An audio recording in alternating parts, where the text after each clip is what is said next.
Salim, what is an MTP?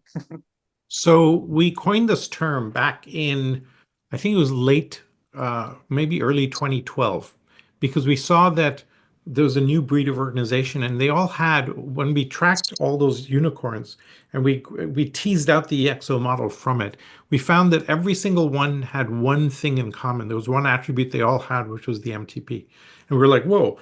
And so we made it kind of like the umbrella, the why question that Simon Sinek asks, right? Why do you exist? What problem are you trying to solve?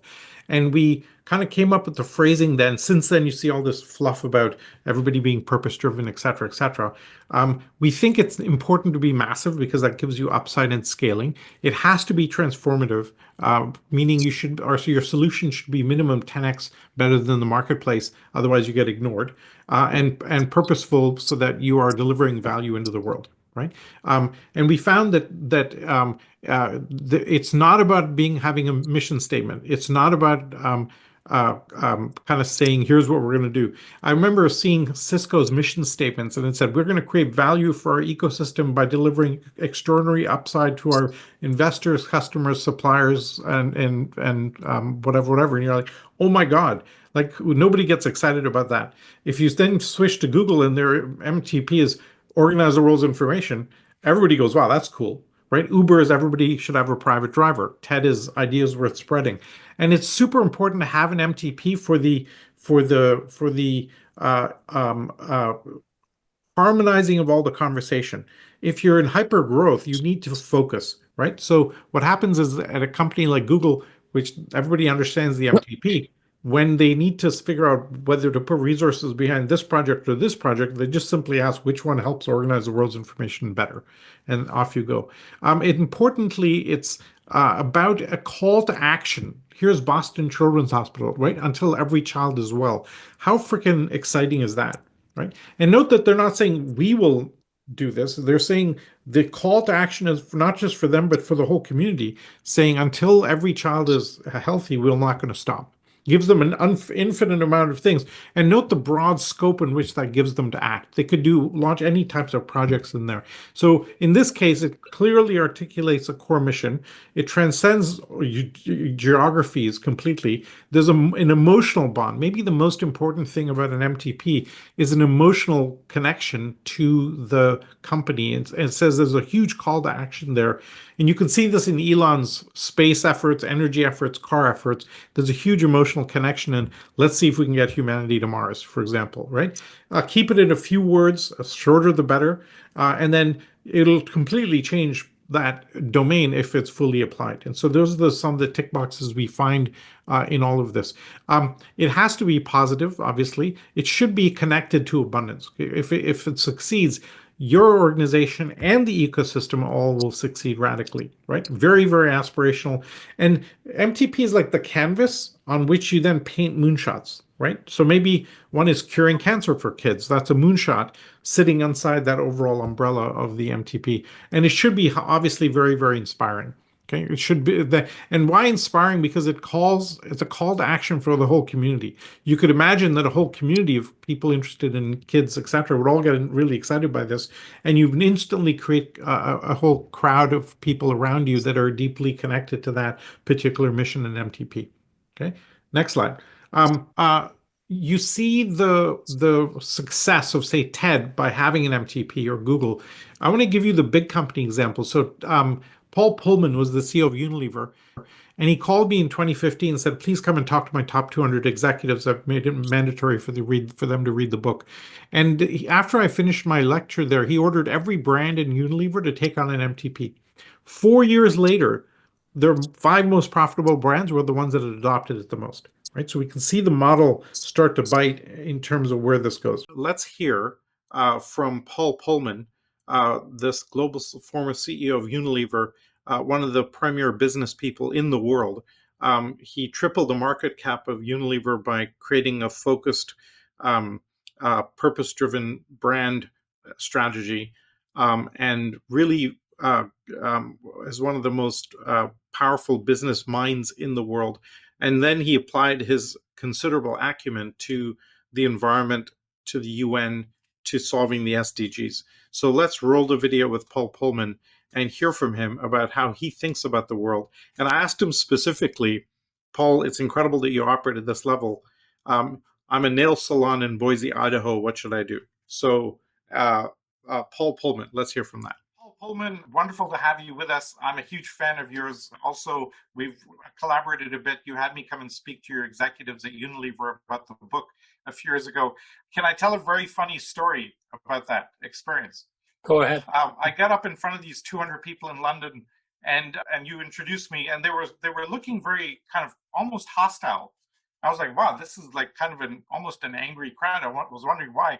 And you stepped down the stairs and you said, oh, by the way, Salim, I ordered them to read the book and be ready with questions within 2 weeks. So if they look a little unhappy, this is why. But we had a really awesome, fun experience, and followed up with them quite a few times since then. So many thanks for that. Tell us what you're doing now and the kind of buckets of huge activity that you're involved in, because some of the work you're doing is, I think, is some of the more important in the world. And then we'll get to the SMEs as we go from there.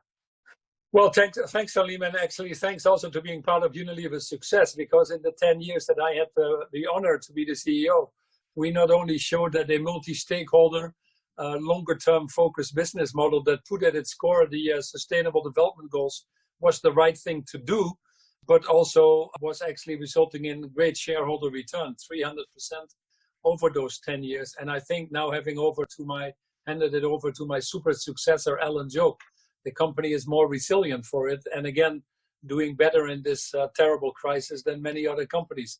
So I think it's time that people realize now that the facts are overwhelmingly pointing to running your company by integrating the ESG principles, if you want to, and building a more resilient company, but also by doing so, a more resilient future.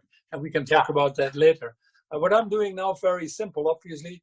We have all been very much hijacked, unfortunately, by the COVID crisis that required any organization we've been involved in, be it an NGO, be it academic universities, be it the trade associations that some of them I represent, or the businesses that I deal with. This has been such a major shock that nobody has ever experienced, that we're working with these businesses and organizations to obviously deal with this. First of all, saving lives, then saving livelihoods. And now increasingly, like you are doing, starting to think about the redesign, how to build back better, and coming out of this much stronger than we went in. I would argue that the trend already was more or less in the right direction. People understood that climate change was not a good thing, that income inequality was not really to everybody's advantage, that playing around with the planetary boundaries was outright stupid. But the COVID crisis has driven that home now totally. It has shown the links between biodiversity, health, economies, and has brought to light as well the weakness in our social system and many other things. So what we're trying to work on now is get the business community, which has to play an enormous role in this transformation, this redesign of the global economies, get the business community to step up first and foremost. So when you think about that issue, how do you deal with stakeholder and the traditional public company and the returns that are expected? I remember at Unilever, you made a very courageous thing and said, we are going for the long-term transformation. We don't care. And you had a huge proxy war that you had to deal with, right? And so how do you advise other companies? It sounds to me this is a leadership issue, and the leaders of these companies need to just say, we're heading this way, rather than there's no other factor that will drive them this way. Well, if there would be another way, they would have to speak up and make that clear to everybody, because it might be better, but we haven't really discovered it yet. So I don't want to be arrogant and say this is the way or the highway, but the reality is what we were doing was not sustainable. And what we now need is we're going to see high levels of unemployment that risk, especially to affect the youth. That gets translated into lack of social cohesion and often plays itself out in the political arena, leading to populism and nationalism. What we have seen in the financial crisis in 2008, 2009 was that we weren't dealing with it very much. It was the capital market that benefited. The banks were bailed out. People were saying the banks were too big to fail, but people were too small to matter. And we've seen income inequality go up further. We've seen the burning issues of climate change go up. Now, many companies would argue that they're working on it, that they say it's the right thing to do, but collectively we're not moving at the speed and scale that is needed. So this is a defining moment. And when there is tension, which undoubtedly there is, in many of the companies, especially the SMEs, it's about survival. Many people think that potentially 30 to 40% of the SMEs are at risk in this crisis and certainly need tremendous levels of government support. And with the International Chamber of Commerce, which represents about 45 million MSMEs in the world, if I may call them that, we are advocating very much so to ensure that these rescue packages for now are focused on the SMEs, which after all are the backbone of most economies, 95% That's right. of these economies. So, but what direction to go is really not the most important question. It's more the how and how to do it smartly. We need more jobs. We need better jobs. We need better paid jobs. We need more secure jobs.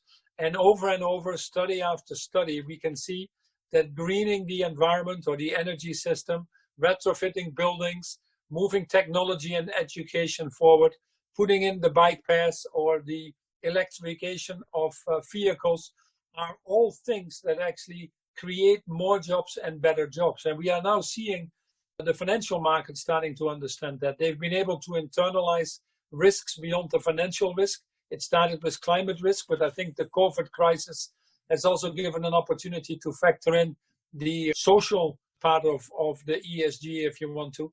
And increasingly, the financial market is starting to move and demanding businesses to move in these directions as well for obvious reasons. ESG funds have better performed. The green bond market keeps growing.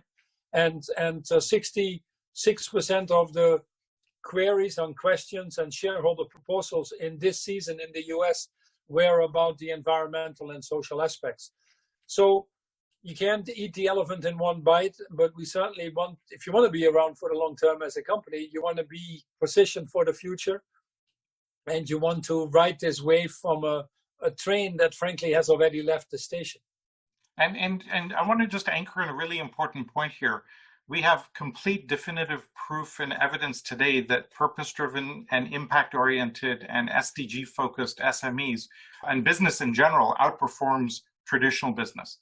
And so that's a super important point. And you led the way, Unilever, and you ordered every brand to be purpose-driven, right? What we call a massive transformative purpose in our lexicon. Yeah. And I think when the business world saw that, they brought that to the fore. And the way we advise small businesses today is that purpose-driven gives you a branding that is very unique and sticks you above the rest of the pack when it comes to how you compete with, because small businesses are pretty cutthroat in the competition they have to deal with in many sectors. How do you, if this also requires though a fundamental change in business model, right? In many cases, people will have to take on very creative business models to survive this next 6 months or 8 months. How do you advise companies to think about that? Yeah, rather than just sticking out above the pack, which obviously is a point of differentiation, if you do it well, it's actually a fundamental question.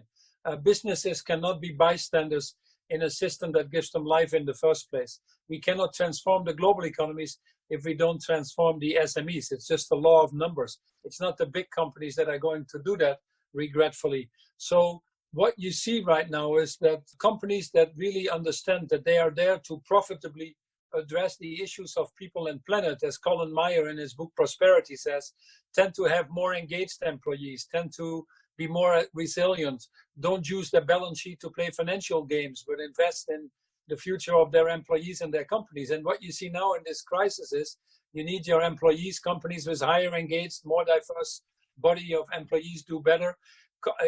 Companies that have treated their supply chain better, it cascades into everything. And is there some little principles in life that if you treat others well, they'll treat you well? And at a time right now when many of these SMEs are under pressure, you need your friends around. So it has a lot of advantages. What you need to do to get going is not that difficult, because you mentioned it before. At the end of the day, we've never been so forewarned about what is going to happen. We've never been so forearmed with tools to do something about it. And you mentioned the big word leadership. At the end of the day, it requires us to care. And that's why the big question for me is always, do we really care? and to get the willpower to muster that inner strength, often coming from a strong sense of purpose, to go a little bit beyond what you thought that was what you were able to do to address some of these burning challenges. Of course, there are challenges, because if they would have been so easy to address, someone would have already done it before. And we're in a moment now that we need to decarbonize the global economy. We need to do this by staying within the planetary boundaries, especially around biodiversity. We need to move the financial markets to the longer term. We need to get to a circular economy because we simply don't have enough resources. And we also want to have a more inclusive growth. These are major, major challenges. And frankly, none of them can be addressed alone by any individual company, small or big alike. They require partnerships, sometimes partnerships within your sector, sometimes partnerships across your industry, sometimes partnerships with civil society and governments. Einstein said it very well when he gave the definition of insanity: to try to do the same thing over and over again and expecting different results is not going to work. We have to start working at different levels, become more courageous, and attack these bolder issues by taking ownership. And that is an issue of willpower at the end of the day. The people that are going to succeed are the people that have a high awareness of the things that are going on in the world, and as leaders have a high appetite to engage and do something about it. And those are probably the things that you need to muster up with a strong sense of willpower. I'd love to kind of just understand the scope of activity you're taking on these days, because I know you're the chairman of the ICC and the Global Compact. What else are you doing? Because I see your name everywhere, and I love it. It's fabulous. But I'm trying to get my head around what you're actually up to. So one of the things we have said already before COVID, Salim, that everybody broadly is moving in the right direction. We're not convincing people anymore that we have climate change or not. That's well understood, and a few deniers, we just let them slowly discover it by themselves. But what we have seen is that we're just not moving at the speed and scale that is needed. So our premise is, I created a foundation and for benefit corporation, which is called Imagine, a name, by the way, that came from Yoko Ono. You may say I'm a dreamer, but I'm not the only one. And our theory of change is very simple. We get together by industry sector because there is a certain level of competitiveness and focus that comes from that. And we bring together enough CEOs across the total value chain.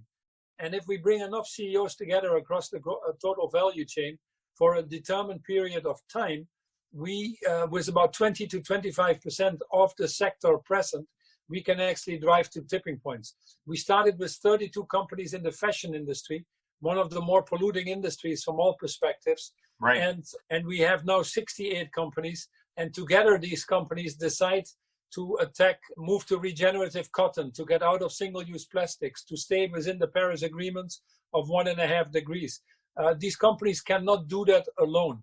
But there is something when they come together. The CEOs become more courageous, and collectively you have a stronger voice. You then can work better with civil society, with governments, and move these things forward. A very simple example of another industry stream we're working right now is the food industry. The food chain is broken. We cut the forest, we keep the farmers poor, we waste 30 to 40% of the food, obesity, and all the other problems in between. We now have about 20% of the food value chain together. And each of the individual companies says, yes, I know we have a problem here, but it's somewhere else in the value chain. Or I'd love to work with an African country, but the bureaucracy gets in the way. Now that we have made these collectives of courageous CEOs at the 20-25% level, we can actually very quickly drive towards these tipping points. And we focus predominantly on climate change and inequality, which are the two sides of the same coin. But if we don't address those two issues, again, even brought to life more with COVID, I think we would do ourselves a disservice. So that's where we're focused on. Fabulous. And let us know how we can help you in any of that, because we're very aligned with on a purpose. No, we'd love you, because this is all a movement for us. It's not an organization that has a name or an ego. We want the CEOs to drive that. We're facilitators, and the work that you are doing fits perfectly into that, if I may be honest, because we're all first and foremost citizens of planet Earth, and I'm in a sweet spot in my life now that I can, spend my entire time on helping others be successful, Yeah. And we think this was the missing piece here. So join the movement. We're totally in. One of my favorite observations about you is you just don't care. You're not beholden to any one party or interest. You can completely focus on what needs to be done. So huge fans.